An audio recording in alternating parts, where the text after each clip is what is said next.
Chicken మండి కోసం stock prepare చేయడానికి చికెన్‌లో రైస్ ఎంత తీసుకుంటున్నామో దానికి డబుల్ ఆఫ్ వాటర్ ఏసుకొని, అందులో మనం మామూలుగా వెజిటబుల్ పలావ్‌లో వెజిటబుల్స్ ఏస్తే టేస్టీగా ఉంటుందో అట్లా వెజిటబుల్స్ ఏమైనా యాడ్ చేసుకోవచ్చు.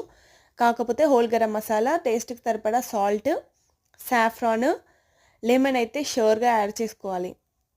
తర్వాత మసాలా కోసం కారం, ఉప్పు, మసాలా, పసుపు, అల్లం పేస్ట్, లెమన్, ఆయిల్ ఏసుకొని మసాలా ప్రిపేర్ చేసుకోవాలి. చికెన్ సాఫ్ట్‌గా బాయిల్ అయిన తర్వాత పెట్టుకున్న మసాలాని చికెన్‌కి మంచిగా పట్టించి 2 సైడ్స్ ఆయిల్‌లో మంచి కలర్ వచ్చే వరకు ఫ్రై చేసుకోవాలి.